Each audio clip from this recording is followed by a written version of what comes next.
Boa noite, irmãos.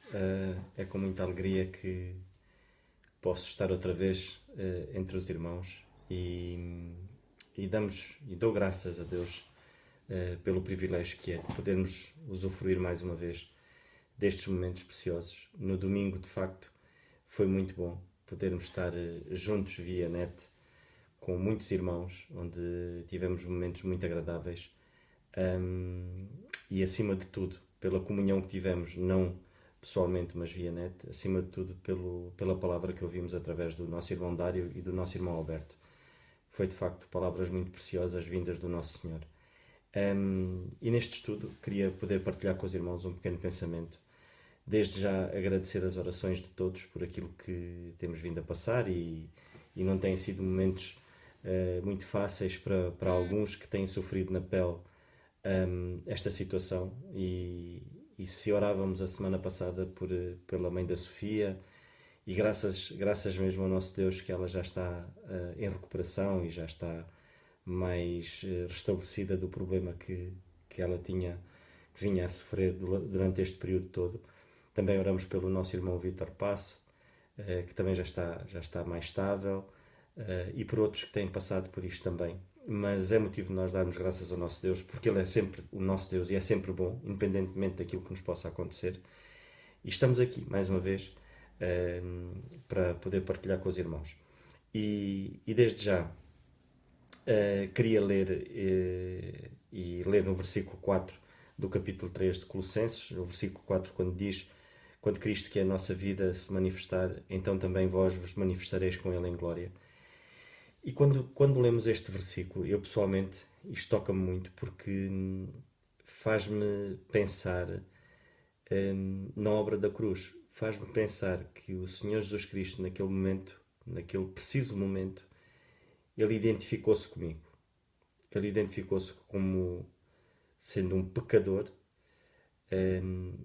que eu era e que estava perdido e longe de Deus, sem ter possibilidade alguma pelas minhas próprias obras me chegar a Deus. E Ele identificou-se comigo para que eu hoje seja identificado com Ele. Ou seja, para que eu hoje tenha uma posição completamente diferente daquela que eu tinha. Eu era um homem morto, eu era um inimigo de Deus, e hoje não. Eu hoje sou um filho de Deus, pela graça do nosso Senhor Jesus Cristo. E chegamos ao versículo 4 e lemos que, de facto, Cristo, que é a nossa vida, a nossa posição perante Deus, devia-nos deitar todos os dias de joelhos ao chão e dar graças ao nosso Deus pela nossa posição em Cristo que nós temos perante Ele. E nós, quando lemos que Cristo é a nossa vida, quando depois nós lemos no capítulo 12 e no versículo 10 que estamos perfeitos nele, em Cristo, quando lemos no versículo 1 que Cristo está em vós, a esperança da glória, nós vemos a manifestação do Senhor Jesus Cristo, a nossa vida estando cheia e completa e perfeita nele, somente no nosso Senhor Jesus Cristo. Que o Senhor nos ajude a viver de acordo com a posição que nós temos. O grande problema é a nossa condição. E aí é que é o grande problema. É qual é a minha condição como filho de Deus. Eu já sei qual é a minha posição. E lá está, isto é quase como que, pois, eu já sei a tabuada de cor. O problema é depois aplicá-la na prática. Eu já sei qual é a minha posição em Cristo. Agora, como é que eu estou? Qual é a minha condição? O que é que eu tenho feito? Qual é a minha intimidade com Deus? Como é que ela está?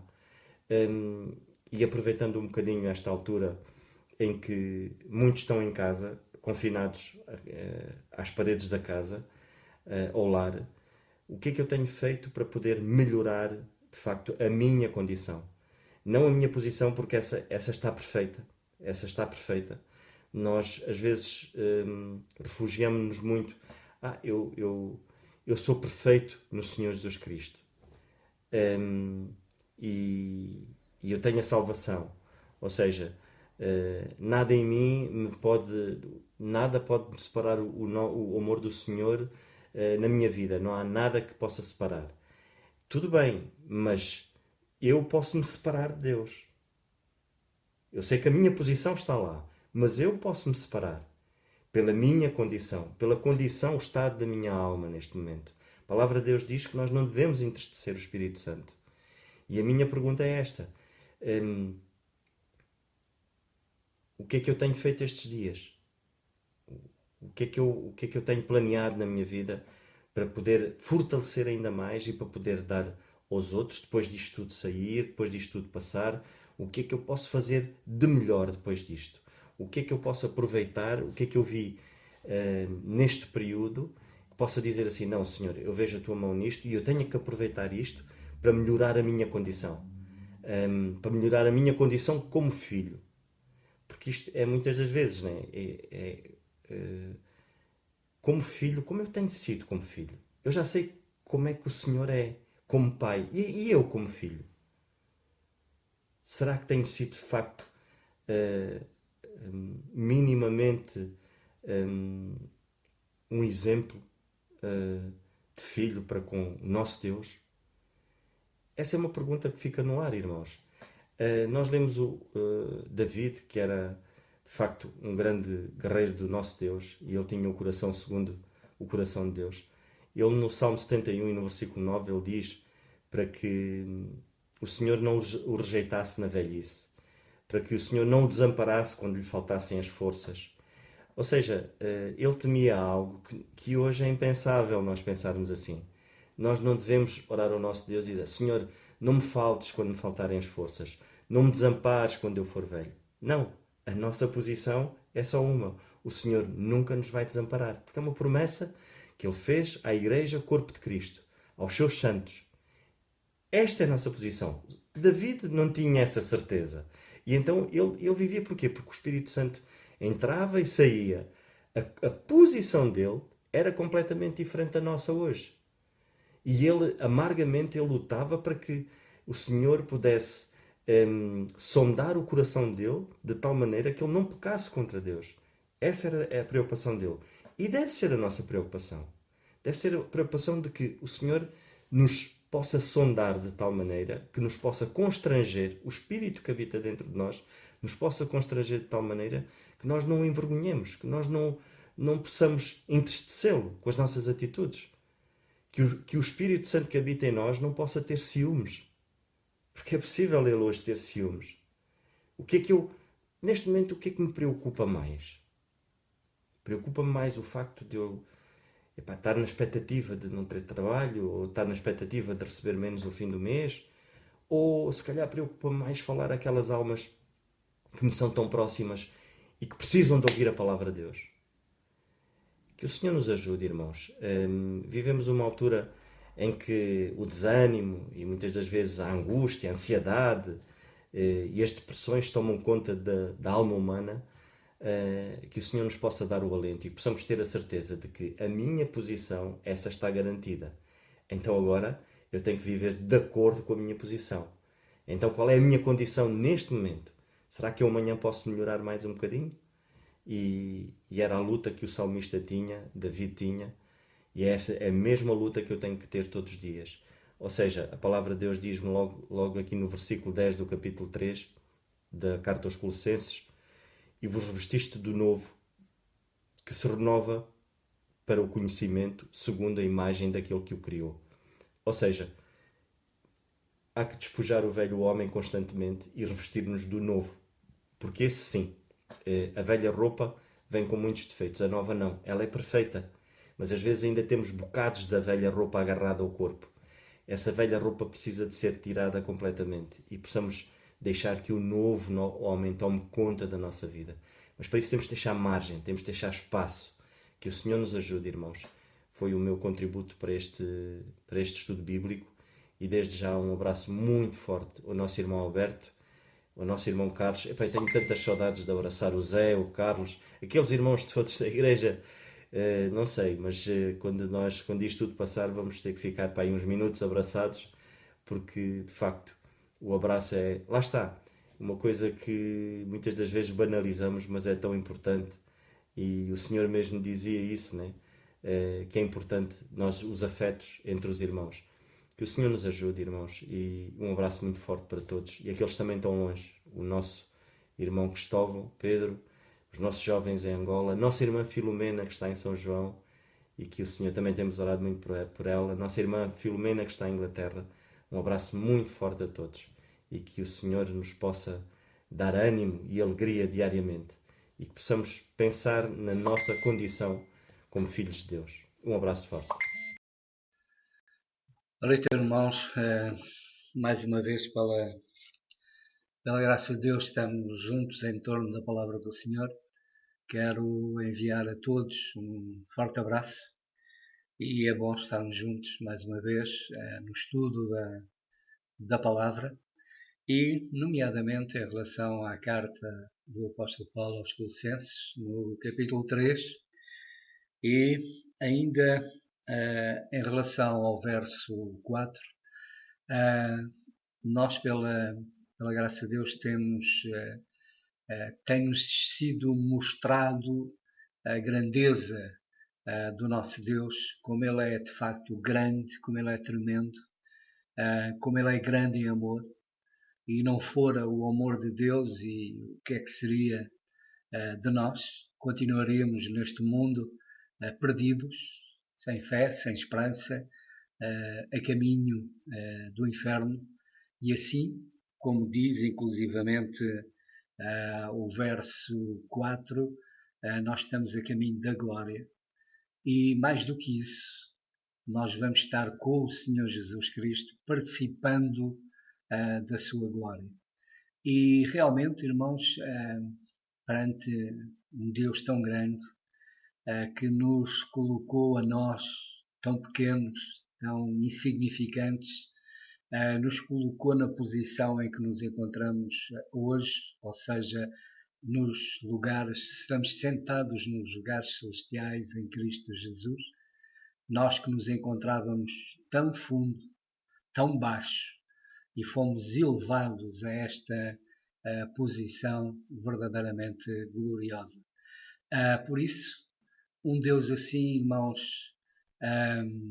merece que o sirvamos, merece que o amemos, merece que de facto vivamos verdadeiramente para Ele e para a sua glória. Em relação ao nosso estudo, é importante também nós percebermos e termos bem a noção da nossa posição ainda, ou seja, nós continuamos a viver neste mundo e por isso continuamos ainda sujeitos a estes problemas, a estes vírus, a todos estes problemas, porque continuamos neste corpo que é, de facto, pertence a este mundo, mas que se vai deteriorando e ansiamos pelo dia em que teremos então um corpo glorioso, semelhante ao do Senhor Jesus Cristo. Então aí nós podemos efetivamente estar com Ele, participar da sua glória, mas por enquanto estamos aqui neste mundo. E estamos aqui porque o Senhor nos quer aqui. Porque no dia em que terminarmos o ministério que o Senhor nos tem dado, Ele nos chamará para a sua presença ou nos virá de facto buscar. Mas estamos aqui com um propósito. E esse propósito de facto é servi-lo, é amá-lo, é mostrar a este mundo realmente o Deus tremendo que nós temos, o Deus que ama este mundo. Porque Deus amou o mundo de tal maneira que deu o seu Filho unigênito para que todo aquele que nele crê não se perca, mas tenha a vida eterna. E é importante que este mundo saiba efetivamente o que Deus fez por este mundo e o quanto Deus ama este mundo e o quanto Deus tem prazer na salvação do pecador, tem prazer na salvação de cada alma. Por isso, nós estamos aqui ainda, irmãos, com este propósito, com o ministério da reconciliação. E enquanto aqui estivermos, de facto, neste mundo, neste corpo, é importante nós termos bem presente da luta tremenda que se trava em nós, que é a luta da carne contra o espírito e do espírito contra a carne. Portanto, esta luta é real. Ela é uma luta diária. O apóstolo Paulo, na sua carta aos Romanos, no capítulo 7, ele fala dessa batalha que ele travava diariamente. E não somente Paulo travava essa batalha, ela é travada por mim, ela é travada por cada um de vós, é travada diariamente, porque de facto ainda permanecemos neste corpo. Agora, o que importa é que a carne, a nossa velha natureza, que o apóstolo Paulo chama de corpo morto, ele permanece de facto morto. Ou seja, que ele não tenha efetivamente nenhuma intervenção em nós. E por isso é importante que efetivamente ele permaneça morto. Temos que carregar, mas importa que ele de facto permaneça morto. E nestes dias em que estamos rodeados de tanta morte, tantas pessoas a morrerem diariamente, nós sabemos que se estivermos perante um morto, ele não reage. E não reage ao bem que lhe possamos fazer, como não reage ao mal que nós lhe possamos também fazer. Está morto. E é dessa forma que Deus quer que a nossa carne, a nossa velha natureza, ela de facto permaneça, não tenha intervenção. É uma luta diária. Mas, irmãos, nenhum de nós pense que consegue vencer esta batalha por si só, pelo seu poder, pela sua força. Não. Isso jamais nós conseguiremos vencer esta batalha baseados em nós, na nossa força, no eu sou capaz. Não, nós não somos capazes por nós mesmos. E por saber exatamente disso, Deus em primeiro lugar, nos deixou a sua palavra. Para nós percebermos, termos uma noção clara daquilo que Ele quer de nós, termos uma noção clara daquilo que está certo, está errado, mas para além disso, Ele nos deu também o seu Espírito, o Espírito Santo, que habita de facto em nós. E não somente ele habita em nós, como tem um papel de ação, de intervenção em nós. Se nós repararmos, o apóstolo Paulo, na carta aos Efésios, no capítulo 4 e verso 30, ele diz que não entristeçais o Espírito Santo de Deus, no qual estáis selados para o dia da redenção. Toda a amargura, a ira, e cólera, e gritaria, e blasfémia, e toda a malícia seja tirada de entre vós. Portanto, o apóstolo chama-nos a atenção, alerta-nos para o facto de nós podermos entristecer o Espírito Santo. O Espírito Santo que está em nós, desde o dia em que nós nos convertemos, e ele está em nós como o selo, a marca de Deus. E quando o Senhor vier de facto arrebatar a sua igreja, só irão realmente ao encontro do Senhor aqueles que têm o seu selo, ou seja, o Espírito Santo. Isto, comparando como um criador de gado, cada criador de gado tem a sua marca. E quando compra os seus animais, o seu gado, ele coloca a sua marca no gado, a ferro em brasa. ele coloca também a sua marca. Para o facto, para nós podermos ter a marca de Deus, ou seja, o seu Espírito Santo, houve alguém que sofreu também muito. Como devem calcular, aquela marca no animal também lhe causa sofrimento. Também, para nós podermos ter esta marca, o Espírito Santo, o selo de Deus, isso representou para alguém, ou seja, para o Senhor Jesus Cristo, um sofrimento tremendo. Um sofrimento tremendo. E, portanto, aqueles que têm de facto a sua marca, esses são efetivamente de Deus. São do Senhor.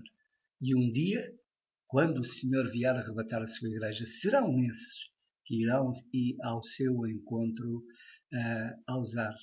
Não são aqueles que assistem a todos os cultos, que são ainda esta semana, já não me recordo qual foi o dia, eu estava passando pela televisão e deparei com um filme num canal do cabo que falava acerca do arrebatamento da igreja.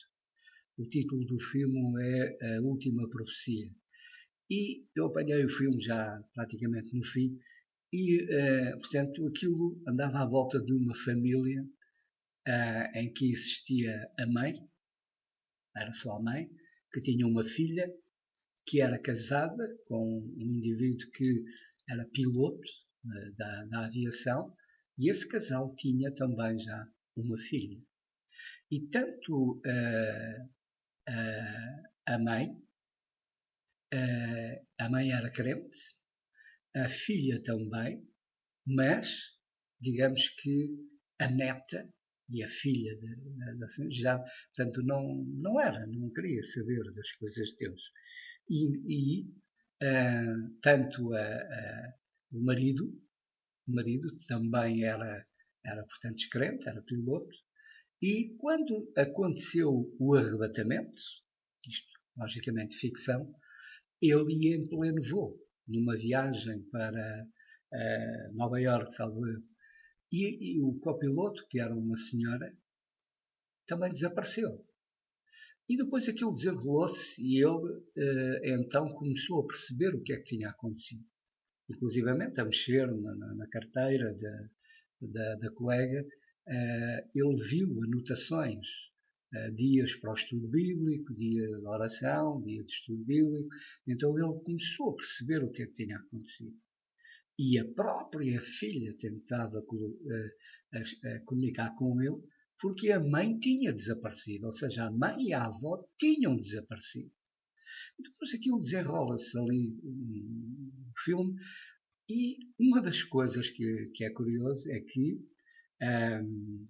a filha, perante o desaparecimento da mãe, e ela própria também depois percebeu por aquilo que a avó lhe falava, a própria mãe lhe falava, ela começou a perceber o que é que também tinha acontecido e foi à igreja onde a mãe e a avó se reuniam. E quando chegou à igreja, estava lá o pastor. E portanto desenrola-se ali depois uma conversa que o próprio pastor confessa que de facto havia pastoreado aquela igreja durante X tempo e afinal ele nunca se havia convertido. E por isso ele ficou. Portanto, não basta servir, inclusivamente servir na igreja. Não basta assistir a todos os cultos. Não basta, de facto, o que é importante é ter o selo, é ter o Espírito Santo. E para que tal aconteça, eu tenho que crer no Senhor Jesus Cristo como meu Salvador. Eu tenho que crer que Ele morreu por mim. Eu tenho que crer que eu sou pecador. Como pecador eu mereço ser condenado. Mas o Senhor Jesus Cristo foi condenado em meu lugar. E quando eu creio nisto, quando eu o aceito, quando eu o reconheço como meu único e verdadeiro Salvador, é nessa altura sim que eu recebo a sua marca, a marca de Deus, ou seja, o Espírito Santo. E o Espírito Santo, ele existe, ele está em mim, como o selo, o garante de que de facto eu estou salvo, que eu sou um filho de Deus, Mas ele está em mim também com outro objetivo. E nós lemos nesta passagem, quando fala de entristecer o espírito, dá-nos depois determinadas situações em que podemos entristecer o espírito. Quando em nós existe a ira, quando existe a cólera, quando existe gritaria, blasfémia, malícia, tudo mais. Quando isso acontece, e o Espírito Santo, o objetivo do Espírito Santo é levar-me a ter conhecimento das Escrituras, levar-me a ter conhecimento que estas coisas estão de facto erradas, e se elas existirem na minha vida, ele se entristece. E não somente ele se entristece, eu próprio me entristeço no meio. Mas, para além disso, outra coisa que o Espírito Santo, e mais importante, porque como eu disse, ter conhecimento, isso é bom, mas não chega. Eu posso ter conhecimento inclusivamente do plano da salvação, e ir parar ao inferno. Porque não obedeço à palavra de Deus. Ter conhecimento é uma coisa, obedecer à palavra é outra. E, portanto, ter conhecimento é importante, mas o mais importante é ter uma compreensão clara das coisas, é compreender claramente a palavra de Deus. E quando isso acontece, isso leva-me a quê? Leva-me a ter convicções. Uma coisa é ter conhecimento, outra coisa é ter convicção. Ter a convicção de estar certo que de facto aquilo está errado ou aquilo está certo, que eu devo de facto fazer assim ou não devo fazer assim, por convicção de que realmente aquilo está certo ou está errado. E é esse conhecimento, para além de informação, de ter conhecimento, o Espírito nos quer dar entendimento sobre a palavra de Deus. Se nós repararmos na carta aos Colossenses, na primeira carta aos Colossenses, no capítulo 5 e verso 19, o Senhor diz-nos, no versículo 19, não extingais o Espírito. Por outro lado, não entristecer o Espírito. Agora diz, não extingar o Espírito. Ou seja, não extingar o Espírito o extinguir o Espírito é impedir que o Espírito Santo faça a sua obra em nós. E se repararem, ele diz, não extingais o Espírito, não desprezeis as profecias, examinai tudo, retendo o bem. Portanto, extinguir o Espírito é não deixar que o Espírito Santo me dê o entendimento claro das Escrituras. Me leve, de facto, a ter convicções claras acerca das Escrituras. E, portanto, se eu não deixar que Ele, de facto, faça a sua obra em mim, e me leve, de facto, a ter um entendimento claro da palavra de Deus, então eu estou a extinguir, estou a impedir a sua ação na minha vida. Eu estou a ler um estudo sobre isso mesmo, a importância de conhecermos a palavra de Deus e, mais do que isso, a importância de entendermos as Escrituras. E este irmão, que tem pastoreado uma igreja, e ele, a determinada altura, dá um exemplo. Uma irmã que vem ter com ele, fazer queixa do marido, do comportamento do marido. Mas o marido não era crente. E, portanto, este homem de Deus, ele pergunta-lhe, mas a irmã, quando casou com ele, sabia que ele não era crente. Ela diz, sabia. E a irmã sabia o que é que as Escrituras dizem acerca do jugo desigual? E ela diz, sim, eu tinha conhecimento claro daquilo que as Escrituras dizem acerca do jugo desigual. E a pergunta é inevitável. Então, por que é que casou? E a resposta dela foi, eu pensei que isso não era importante. E este é o problema de muita gente. Pensa que pelo o facto de estar nas Escrituras, ter o conhecimento, que não é importante, que isso não é importante. É importante. Se está na Palavra de Deus, se de facto está nas Escrituras, é importante. E é importante termos o conhecimento da Palavra, mas mais importante ainda é termos um entendimento claro da Palavra. E por isso é importante deixarmos que o Espírito Santo faça a sua obra, e à medida que o Espírito Santo vai fazendo a sua obra, nos vai dando entendimento acerca das Escrituras, nos vai dando convicções, e isto nos vai, de facto, levando a nos aproximarmos realmente de Deus e leva-nos e levar-nos àquilo que o versículo 4 diz: Cristo que é a nossa vida. Cristo é, de facto, a nossa vida.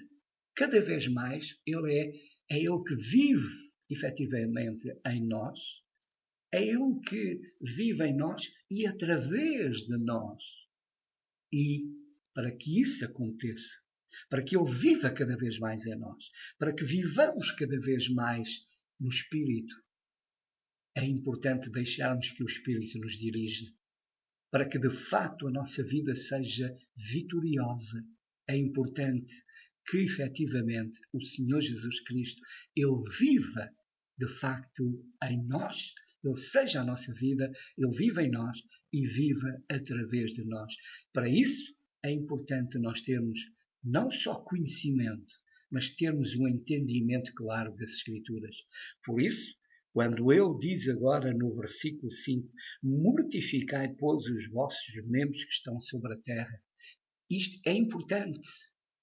Entendermos, termos um entendimento claro, quão importante é que, de facto, a carne, as manifestações da carne, elas sejam, de facto, reduzidas ao mínimo possível.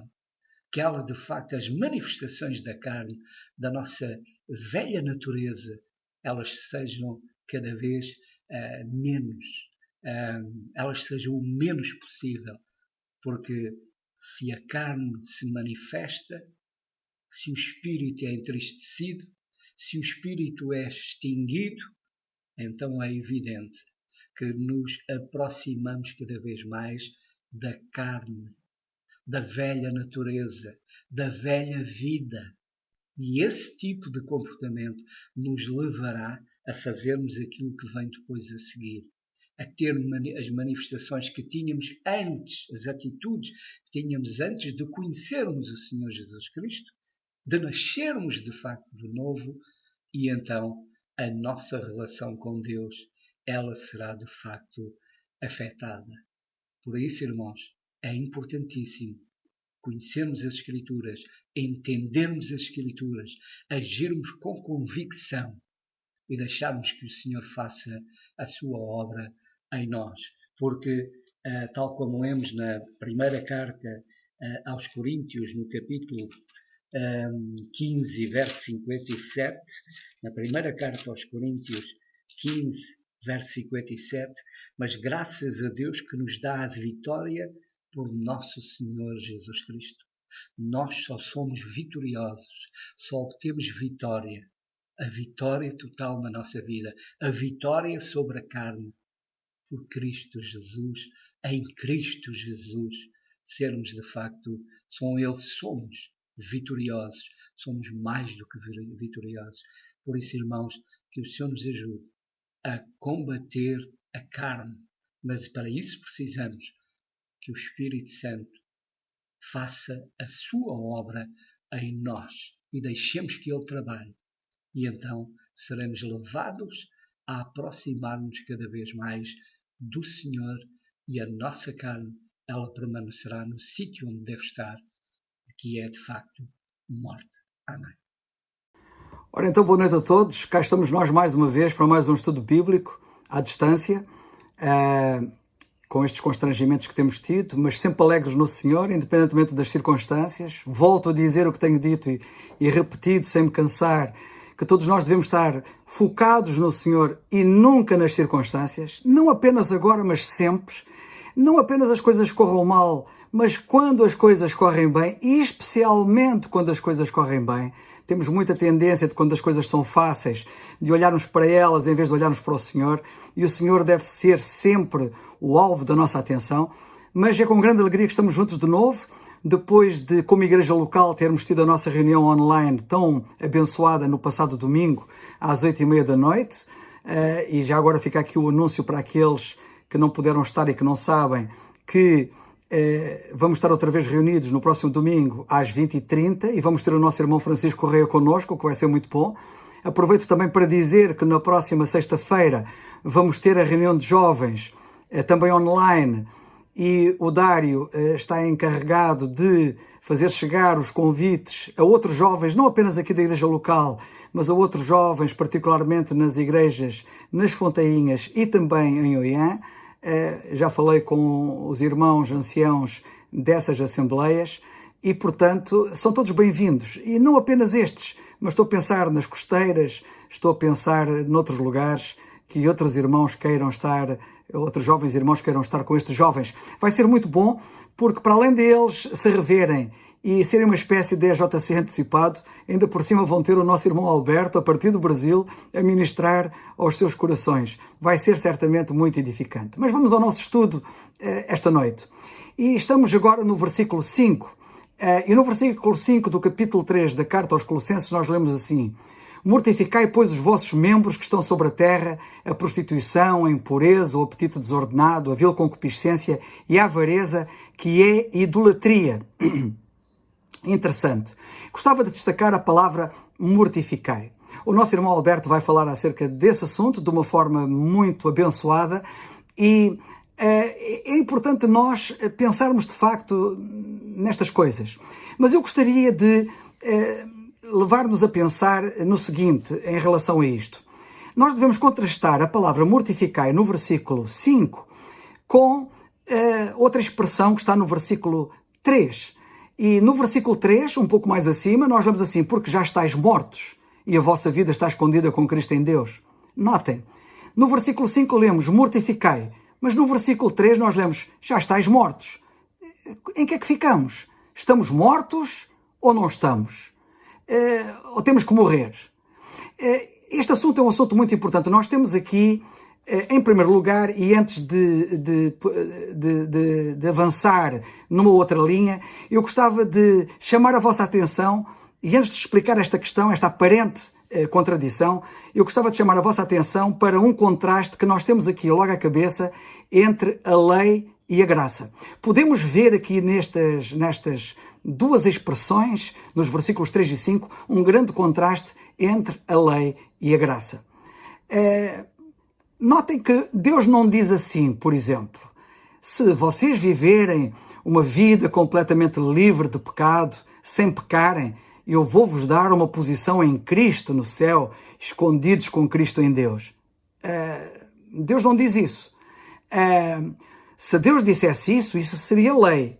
O que nós vemos e para além de ser lei, a nossa posição alcançada numas circunstâncias dessas seria fazer depender esse alcance dessa posição do nosso esforço, das nossas obras. E é escusado dizer que ninguém conseguiria alcançar tal posição por essa via. Seria de todo impossível. Em vez disso, o que nós vemos é que Deus dá-nos uma posição de favor à partida a todos aqueles que apenas creem simplesmente no Senhor Jesus Cristo como seu Salvador. Aliás, isso é evidenciado nos primeiros capítulos da Carta aos Colossenses, como nós já estudamos, e depois disso, ele mostra como estes crentes que creem em Cristo como seu Salvador, que já têm a sua vida escondida com Cristo em Deus, devem agora viver uma vida que seja consistente com essa posição alcançada, com essa vocação elevada, com essa chamada tão distinta. E isto não é lei, isto é graça. Portanto, espero que vejam bem a diferença. Ou seja, resumidamente, muito resumidamente, poderíamos dizer assim: nós não mortificamos, como lemos no versículo 5, para estarmos mortos. Não. o que nós fazemos é, nós estamos mortos e por isso nós mortificamos. Mas vamos entrar em explicação mais detalhada e esperemos que mais clara acerca disto. Bem, vamos agora pensar numa coisa muito importante. A nossa vida interior, Cristo é a nossa vida, versículo 3, Cristo é a nossa vida está escondida com Cristo em Deus, portanto Cristo é a nossa vida, e isto fala-nos da nossa vida interior. A nossa vida interior requer uma nova vida exterior. É verdade. Deus deu-nos uma nova vida interior. E isto requer agora uma contraparte em relação ao exterior, que é também uma nova vida exterior. Quando eu digo uma nova vida exterior, estou a dizer concretamente que deve haver da nossa parte um novo comportamento, uma nova linha de ação, uma nova maneira de fazer as coisas, outras coisas bem diferentes das que fazíamos então, ou até então. Ora bem, o Senhor quer ser mais do que um mero bilhete para o céu. O Senhor quer ser mais do que o mero caminho que Ele é, e sem o qual ninguém vai ao Pai. Portanto, se o Senhor não quer ser mais do que um bilhete para o céu, não quer ser mais do que um mero bilhete para o céu, a pergunta que se impõe é o que é que Ele quer ser mais. Além disso, Ele deseja produzir em nós um novo comportamento. Ele quer alterar o nosso rumo. Ele quer alterar a nossa forma de viver, de proceder. E é isso que Ele quer fazer. E nestes versículos 3 e 5 de Colossenses, temos aquilo que podemos chamar a posição do crente e a condição do crente. No versículo 3 temos a posição do crente. Já estáis mortos. No versículo 5 temos a condição do crente. Mortificai. Ora bem, a não distinção da posição, da condição do crente tem conduzido muitos a grandes confusões no entendimento das Escrituras e até a falsas doutrinas. Tem levado alguns a não terem paz porque não têm a certeza da salvação, porque ficam em dúvida, exatamente porque não manejam bem a palavra da verdade. Alguém perguntou a um crente maduro, certa ocasião, se a determinada forma de agir de um crente alteraria o estado desse crente perante Deus. E esse crente experiente e maduro disse, sim, altera, disse ele. Altera a sua condição, mas não altera a sua posição. E aqui queria desde já à partida destacar que a nossa posição é inalterável, é incondicional, é eterna, mas a nossa condição é alterável, é volúvel, é instável e não deve ser. Devemos procurar fazer para que a nossa condição se ajuste à nossa posição. Muito bem. A nossa posição, para que nós possamos perceber de que é que estamos a falar, é a forma como Deus nos vê em Cristo. A forma como Deus me vê agora em Cristo, desde que eu me identifiquei com Ele como o meu Salvador e criei nele como o meu Salvador, desde que eu me identifiquei com Ele na cruz e o vi lá em meu lugar, eu fiquei identificado com Ele em tudo e para sempre. E agora sou visto em Cristo. E a forma como Deus me vê agora em Cristo é a minha posição. A minha posição, de facto, é a forma como Deus me vê em Cristo. E sobre isso eu gostava de dar alguns versículos que me parecem importantes e que são os seguintes. Eu só peço um segundo até que isto estabilize. Não sei porque é que isto falhou neste momento, foi pena, mas vamos tentar recuperar a situação. Esperemos que isto não volte a falhar. Peço desculpa por isso. Também não vou interromper agora a gravação. Mas os versículos são os seguintes. A vós também, que noutro tempo erais estranhos. Lemos isto em Colossenses no capítulo 1, um pouco mais atrás, na mesma passagem de Colossenses, mas no capítulo 1, versículos 21 e 22.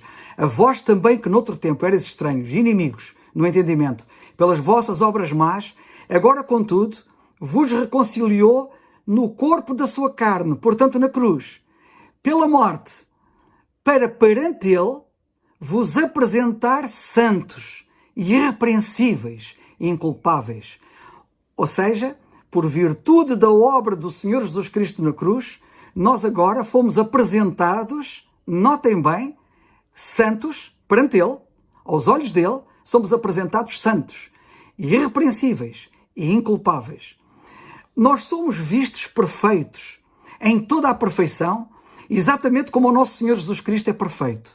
E notem que acerca dele nós lemos, na carta aos Hebreus, no capítulo 7, no versículo 26, que ele é santo, inocente, imaculado, separado dos pecadores e, notem, mais sublime do que os céus. Ora, se eu sou visto nele, em Cristo, imaginem como é que Deus me vê, como santo e como imaculado. Ora bem, o versículo 28 diz mais à frente, 2 versículos, diz o escritor da carta aos Hebreus que ele, o Senhor Jesus Cristo, é perfeito para sempre. Que consolação para mim poder saber que estou nele e que Deus me vê nele e que também me vê perfeito para sempre. Isto deve ser, na verdade, um motivo para todos nós de grande gratidão pela grande salvação que recebemos em Cristo. E se nós somos vistos em Cristo, somos, portanto, perfeitos em Cristo. E é isso que nós lemos na carta aos Colossenses, no capítulo 1 e versículo 28, que nós já estudamos. Nós somos vistos perfeitos em Cristo, em Jesus Cristo. É assim que Deus nos vê. É essa a nossa posição. Vejamos como é que é essa nossa posição um dia na glória. Sabem o que é que a Bíblia diz quando o Senhor vier arrebatar a sua igreja? Diz ele assim, que ele vai apresentar a igreja a si mesmo, portanto, cada um de nós e todos nós, igreja gloriosa, sem mácula, nem ruga, nem coisa semelhante, mas santa e irrepreensível. A nossa posição em Cristo é, de facto, admirável. A nossa condição é diferente. A nossa posição é glória. A nossa condição é outra história. Mas vamos à nossa condição. A nossa condição é diferente. E porque a nossa condição é diferente, a nossa condição tem a ver com a nossa realidade no presente, neste corpo, antes de deixarmos este mundo, a nossa condição é diferente e por isso lemos coisas como estas. Diz Pedro, por exemplo, no capítulo 1 e no versículo 15, mas como é santo aquele que vos chamou, sede vós também santos em toda a vossa maneira de viver. Cá está o desafio. Se na nossa posição nós somos santos, a nossa condição deve corresponder à nossa posição. E temos que tudo fazer na prática para vivermos vidas santificadas, para sermos santos na prática. Já o somos na posição, temos que o ser e devemos-lo ser na prática. E é isso que Pedro diz. Na carta aos Efésios, no capítulo 2 e no versículo 6, para vocês verem este contraste que agora vou apresentar, nós vemos ali no capítulo 6, no versículo 6 do capítulo 2 da carta aos Efésios, a nossa posição. E vemos-nos ali assentados nos lugares celestiais em Cristo. Estamos ali assentados nos lugares celestiais em Cristo. Notem bem, assentados nos lugares celestiais em Cristo. Mas aqui em Colossenses, no capítulo 13 e no versículo 5, nós vemos a nossa condição. E a nossa condição é diferente daquela posição em que nós nos vemos em Efésios 2:6. A nossa condição é que nós lemos aqui que os nossos membros, diz o apóstolo, os vossos membros sobre a terra.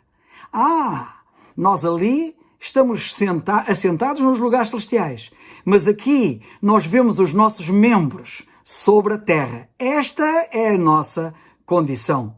E eu queria meditar um pouco acerca disto para que possamos ser edificados e sermos, de facto, abençoados.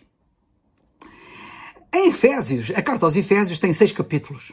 E a carta aos Efésios está naturalmente dividida em 2 partes. Os primeiros 3 capítulos, a primeira parte, e os últimos 3 capítulos, a segunda parte.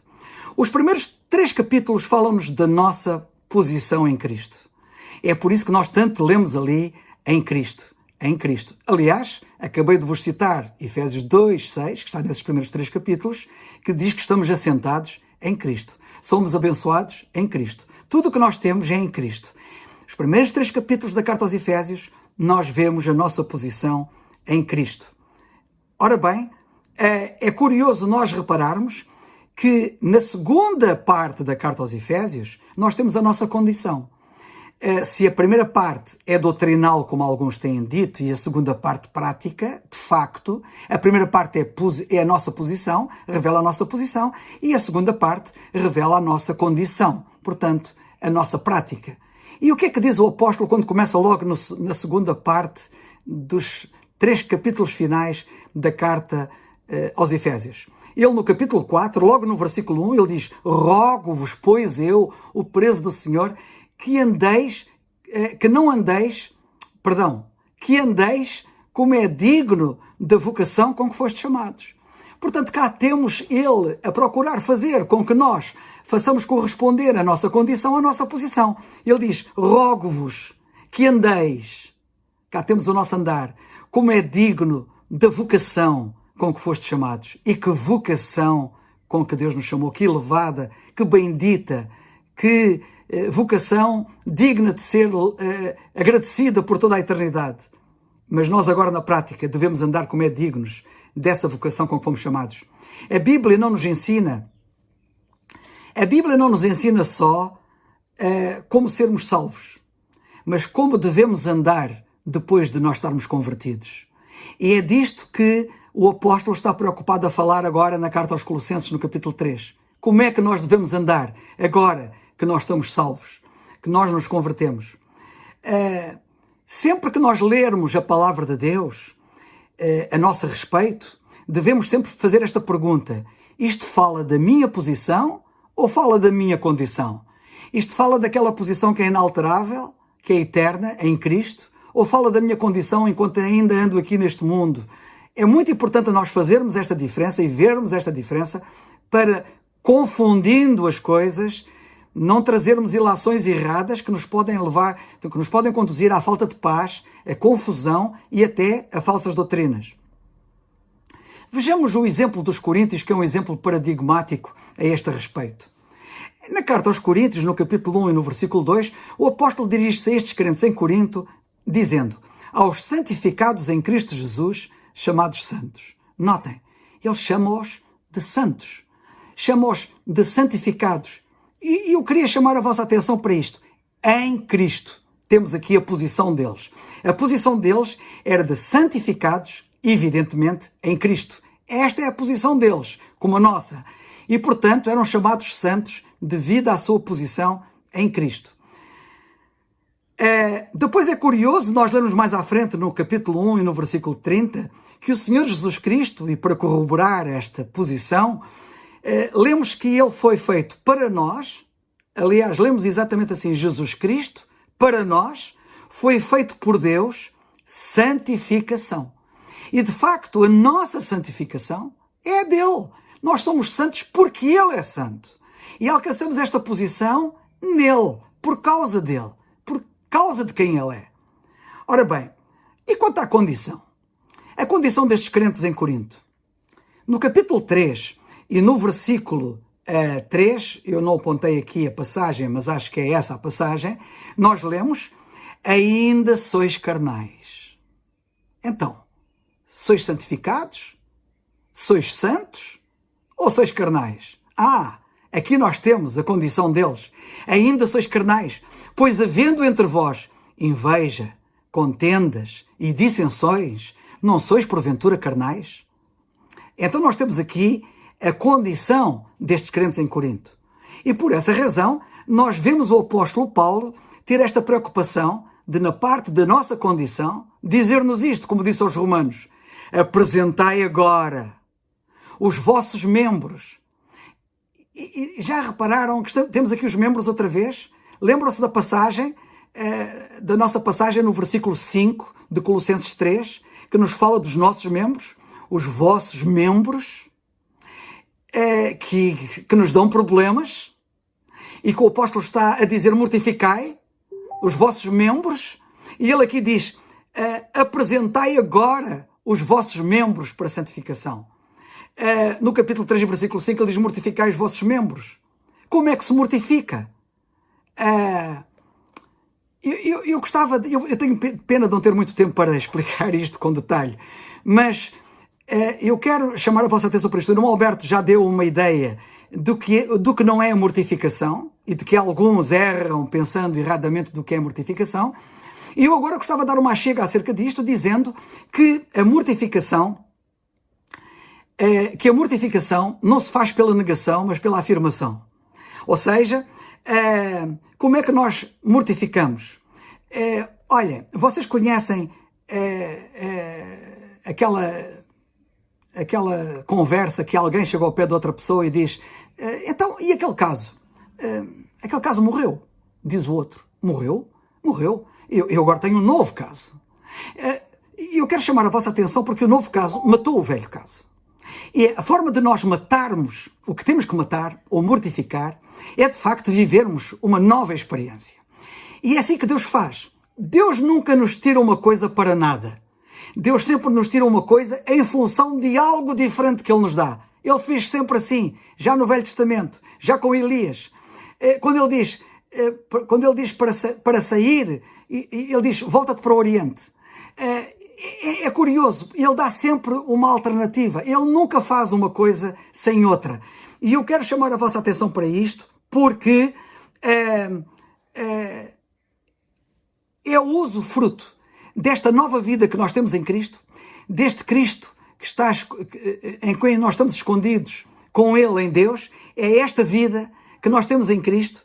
Eu uso fruto, eu desfrutar, eu viver, eu saborear desta vida que mata a velha vida, que mata aquilo que nós antes fazíamos. O nosso irmão Alberto, não sei se ele referiu isso, mas penso que sim, que ele também disse que mortificar significa tirar vida, tirar-lhe vida, tirar-lhe força. Ele até disse tirar-lhe força, mais ou menos por outras palavras. De facto, é tirar-lhe vida. Vocês já ouviram falar na cidade fantasma? Há algumas cidades que se tornaram cidades fantasmas. Porquê? Porque a vida acabou nessa cidade. E porquê que a vida acabou nessa cidade? Porque a vida foi para outras terras, foi para outros lugares, ou para outro lugar. E é isso que acontece. A vida foi para outro lugar. Este mortificar, é isto que eu quero, no fundo, deixar também bem claro. Não é algo que a gente tenha que fazer e que diga assim: oh, que chatice, eu agora tenho que mortificar. Então, mas agora vou mortificar uma coisa que eu gosto? Não é isso. Não é isso. É algo que tu fazes com gozo. É algo que te é proposto tu viveres. E tu ficas tão fascinado com a vida que tu agora passas a ter, que aquilo que anteriormente tu davas tanto valor, perde o valor pelo enorme valor, pelo muito maior valor daquilo que te é agora oferecido e que tu agora entras no teu gozo. E, portanto, eu queria chamar a vossa atenção para isto, porque me parece importante que o gozo que se nos perspectiva na nova vida que temos em Cristo mortifica completamente aquilo que nós antes dávamos valor. Em Romanos, no capítulo 16, versículo 2, nós lemos, por exemplo, isto, acerca de uma crente: que a recebais no Senhor. Cá está a nova vida a funcionar. Como é que eles a receberiam? No Senhor. Que a recebais no Senhor. Ou seja, é Cristo em mim a viver. Já não sou eu que vivo, é Cristo que vive em mim. E esta nova vida que eu agora vivo faz com que eu agora possa receber no Senhor. E depois diz ele a seguir: como convém a santos. Cá está ele a fazer jus à posição. Cá está ele a dizer àqueles crentes para fazerem jus à sua posição em Cristo, a terem cuidado com a sua condição. E, portanto, no Senhor, e apenas no Senhor, eles poderiam e deveriam recebê-la. E diz ele: e ajudeis em qualquer coisa que de vós necessitar. De facto, é no Senhor que nós podemos fazer isto. Aliás, no Senhor nós podemos fazer tudo. É impressionante as coisas que nós podemos fazer no Senhor. Fazendo jus, portanto, na prática, à santificação posicional, o apóstolo dirige estas palavras aos crentes em Roma. Na primeira carta aos Coríntios, no capítulo 6, versículos 1 ao 11, é uma passagem curiosa. Eu gostava de ter tempo para poder estar aqui a lê-la e a decifrá-la a par e passo. Não tenho tempo, mas não vou deixar de dizer que o apóstolo diz que vocês coríntios, vocês sois carnais. Lembram-se o que ele disse lá atrás? E vocês andam a fazer coisas terríveis. Andam a fazer coisas que não devem. Vocês devem mudar o vosso comportamento. Vocês devem fazer corresponder o vosso comportamento à vossa posição. Devem fazer corresponder a vossa condição à vossa posição. E sabem o que é que ele diz? Ele diz, vocês eram isso no passado. Não faz sentido que o sejam no presente. Porquê? Porque diz ele, mas haveis sido santificados. Então vocês não são os santificados em Cristo. Vocês agora não têm uma nova posição em Cristo. Se haveis sido santificados, diz ele, por outras palavras, vede lá agora como viveis. Já não faz sentido viverdes dessa maneira. De facto, outrora, vocês viviam assim, mas não faz sentido agora viverem assim. E depois dessa secção, dele falar sobre isso, ele chega ao versículo 12 e diz assim, todas as coisas nos são lícitas, mas nem todas convêm. É muito importante nós percebermos que nós devemos mortificar aquilo que não interessa, porque não nos convém. É que o problema não é a questão apenas do que é que glorifica a Deus, simplesmente, e só isso por si já estaria mais que justificado. A grande questão é que muitos não se apercebem que aquilo que de mal fazem não traz nenhuma conveniência a eles, só os prejudica. E, portanto, é incrível como é que nós tendemos a fazer coisas que só nos prejudicam. Não convém. E depois diz ele outra coisa. Não me deixarei dominar por nenhuma. Todas as coisas nos são lícitas, mas nem todas convêm. Não me deixarei dominar por nenhuma. É incrível como é que essas coisas dominam as pessoas. Quando a Bíblia diz que o único que nos deve dominar é o nosso Senhor.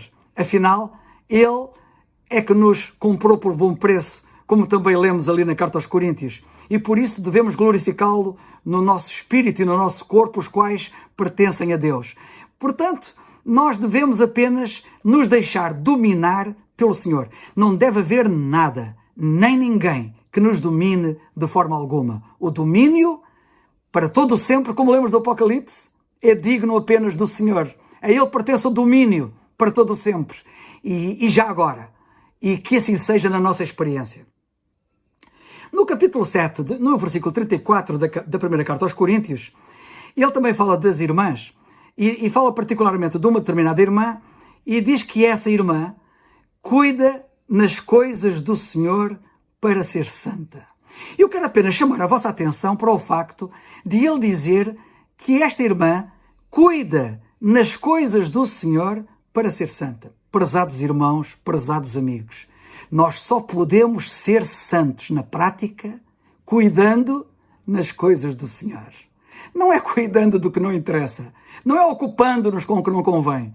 Não. É cuidando nas coisas do Senhor. Eu gostava de ficar aqui a parar daqui muito tempo a pensar nisto, mas deixo isso à consideração do Espírito de Deus na vossa experiência para que Ele vos ilumine e vos fale. Na carta aos Efésios, no capítulo 4, versículos 11 e 12, nós lemos ali acerca dos dons que o Senhor deu à Igreja. E diz que os dons foram dados, notem bem, para aperfeiçoamento dos santos. E, portanto, nós, como santos, e que estamos perfeitamente santos em Cristo, quanto à nossa posição, na prática, temos que aperfeiçoar a nossa santificação. E, portanto, estes dons foram dados à Igreja para o aperfeiçoamento dos santos. Esta é a nossa condição, aperfeiçoamento dos santos, para a obra do ministério. E notem que ele fala aqui na obra do ministério para a edificação do corpo. Portanto, ocupemo-nos nas coisas do Senhor. Ocupemo-nos com o Senhor e com as suas coisas. Para a obra do ministério, para a edificação do corpo de Cristo. No versículo 17, do versículo 17 em diante, neste mesmo capítulo 4, ele diz assim: não andeis mais como andam os outros gentios, na vaidade do seu sentido. E cá está ele preocupado com a nossa condição prática. Para nós termos cuidado com o nosso comportamento, como é que nós andamos. E ele diz, neste contexto, entre o capítulo 4, versículos 11 e 17, em que ele fala dos dons, em que ele fala do aperfeiçoamento dos santos, em que ele fala para termos cuidado para não andarmos como os descrentes, ele diz ali, e isto é muito importante referir, ele diz ali, porque de outra forma seremos como meninos, levados em todo o vento de doutrina. O que eu quero chamar a vossa atenção é que ele diz, seremos como meninos. Ora, a Bíblia diz para nós sermos adultos. Aos Coríntios ele disse: com leite vos criei e não com manjar, porque não podíeis, nem ainda agora tão pouco podeis. Ou seja, eles eram meninos, eram bebés e não cresciam.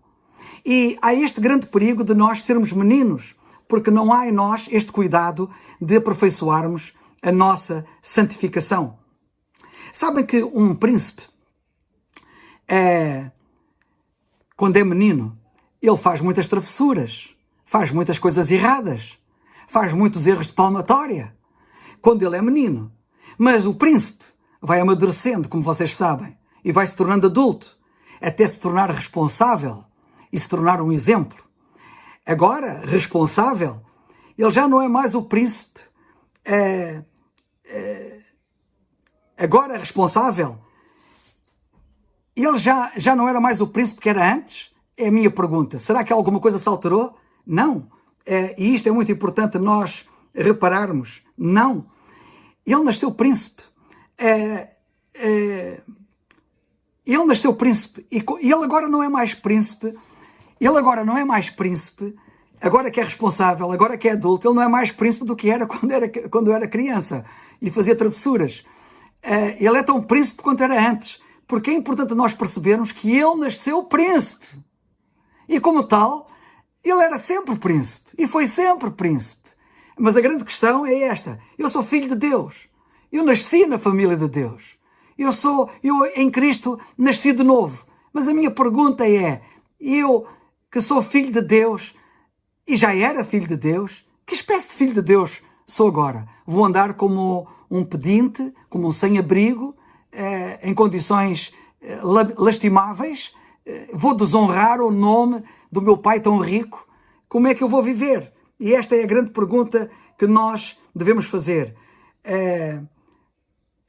Não vamos ser meninos toda a vida, certamente. Espero que vocês não queiram ser meninos toda a vida, certamente. Devemos crescer e devemos nos tornar adultos.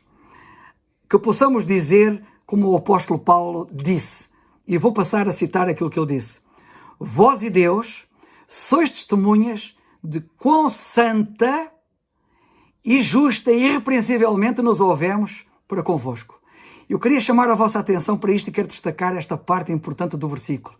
Vós e Deus sois testemunhas de quão santa e justa e irrepreensivelmente nos ouvemos. Queridos irmãos, a minha oração e o meu desejo é de que nós vivamos de tal forma e cresçamos de tal forma que cheguemos ao fim da nossa carreira e possamos dizer que Deus é testemunha e os outros que nos conhecem também de quão santa e justa e irrepreensivelmente nós vivemos. Para terminar, gostava de dizer duas coisas.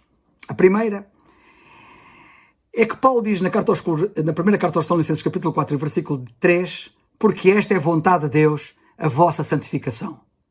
E depois ele continua, que vos abstenhais da prostituição, etc. Esta é a vontade de Deus, a vossa santificação.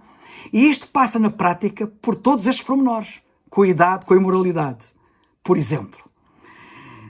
Para concluir, gostava de citar o que o apóstolo diz a Timóteo, na segunda carta, no capítulo 2 e no versículo 21. Diz ele assim: de sorte que se alguém se purificar destas coisas, será vaso para honra, santificado e idóneo para o uso do Senhor e preparado para toda a boa obra. É curioso que só vivendo desta forma, na nossa condição, estamos verdadeiramente preparados para o Senhor nos usar. Mas o que eu quero chamar a vossa atenção é que para nós sermos santificados e sermos vasos de honra e idóneos para o uso do Senhor, para sermos santificados, temos que nos purificar destas coisas. E seria curioso, que não temos tempo, de ler o contexto e vermos que coisas nos deveríamos purificar. Diz ele, negócios desta vida. Nós dedicamos muito tempo aos negócios desta vida. Estamos demasiadamente ocupados com as coisas desta vida e temos que nos libertar dos negócios desta vida para nos dedicarmos ao negócio que vale a pena ter, que é o negócio do Senhor. Palavra presa. Temos que nos purificar disto. Como é que a palavra que Deus pôs em mim, como o seu embaixador, que Ele pôs em mim a palavra ou a mensagem da reconciliação, está presa? Ninguém a ouve. Ninguém ouve esta mensagem da reconciliação que Deus pôs em nós. Rogamos da parte de Cristo que vos reconcilieis com Deus. Quantos estão a dizer isto? Quantos estão preocupados em dizer isto aos outros? E ele fala neste contexto da palavra presa, que a palavra não deve estar presa. E temos que nos purificar destas coisas.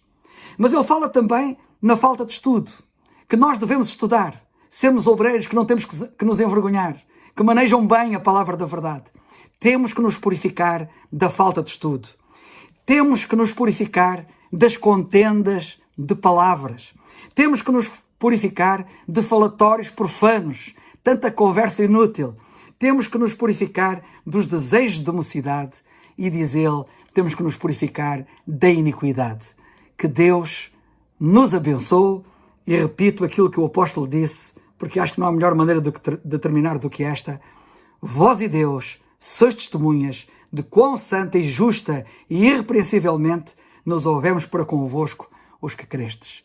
Que Deus nos abençoe. Amém. Graças a Deus por tudo e em tudo. Peço licença aos irmãos para avançar no versículo 5 de Colossenses capítulo 3. Lemos assim: Mortificai, pois, os vossos membros que estão sobre a terra, a fornicação, a impureza, a afeição desordenada, a vil concupiscência, a avareza, que é idolatria. O último estudo falamos sobre a glória do Senhor e foi muito profundo, muito edificante. Hoje vamos falar sobre as nossas responsabilidades. Esta é a próxima sessão, que vai do versículo 5 até o versículo 11. Podemos dividir dessa forma. Muitos cristãos enfrentam dificuldades para agradar ao Senhor, para vencer vícios, tentações, para vencer o pecado. Mas muitas vezes, como se fosse o povo que saiu do Egito, levado por Moisés caminhando no deserto, fica dando voltas e nunca sai do lugar.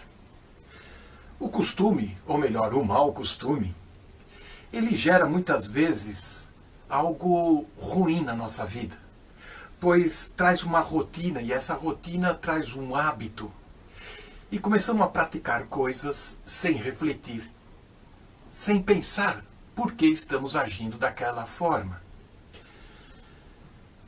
É que muitas vezes as pessoas estão tentando vencer a carne pela própria carne. Estão querendo vencer os maus hábitos, costumes e condutas, fazendo votos, fazendo alguma resolução com Deus, promessas, quer ir na força de vontade, prometendo mudança de comportamento, um arrependimento que o faz cada vez mais buscar jejuns, orações, rezas. Todas essas coisas levam cada vez mais ao fracasso. Quando nós cremos em Cristo Jesus e decidimos segui-lo, uma nova criação, uma nova criatura nasce no nosso interior. E aquela velha criatura ainda carregamos dentro de nós, na nossa carne. E aí começa então o conflito. O que Paulo quer ensinar logo de início, e vamos destacar hoje, no início do estudo, a palavra mortificai. Parece ser uma palavra muito dura, muito legalista. No original, necrosati, que quer dizer um imperativo, um mandamento, um verbo participo passivo, exatamente mostrando como devemos atuar. E Paulo vai usar este mesmo verbo em mais duas passagens, em Romanos e em Hebreus, mostrando então, descrevendo a condição de Abraão, na época onde ele creu em Deus, que teria um filho. Em Romanos 4, lá no verso 19, a passagem e o verbo se repete, é que foi amortecido ou enfraquecido. Hebreus 11, no verso 12, falando e referente a Abraão, também estava enfraquecido, amortecido. E aí nós vamos entender o que Paulo quer dizer com esta palavra mortificai. O dicionário, ele define causar mortificação, atormentar, diminuir a vitalidade. Isso é muito importante. Aqui o verso 5, Paulo está combatendo o falso ensino do gnosticismo, que insistia a dizer que a carne, o corpo físico, era ruim, era mau, com tendências ao pecado, com tendências malignas, mas não ia interferir em nada na alma e no espírito. Portanto, você podia fazer o que quisesse com o seu corpo, que o seu espírito, sua alma, seriam desassociados das consequências dos seus atos. E aqui no verso 5, então, Paulo exatamente combate este ensino falso. Ele ensina mortificai, significando que você tem condições de controlar, de tratar algo que está te prejudicando a uma vida mais santificada, uma vida reta, uma vida que agrada a Deus. Veja que no capítulo 2, no verso 20, disse que morremos com Cristo. E aqui o capítulo 3 já começa dizendo que ressuscitamos com Cristo. E no verso 4, estudamos que seremos manifesto com Cristo Jesus. Portanto, temos condições, pois o Espírito habita em nós, a controlar, a tratar de coisas que atrapalham o nosso relacionamento e responsabilidades com Deus. A revelação da verdade de Deus torna conhecido o que Deus fez a nosso favor. E essa revelação da verdade também vai mostrar o que Deus quer fazer por nós. E isso é muito importante. O que Paulo está ensinando aqui é que a nossa condição atual agora, ela tem que corresponder com a nossa posição celestial.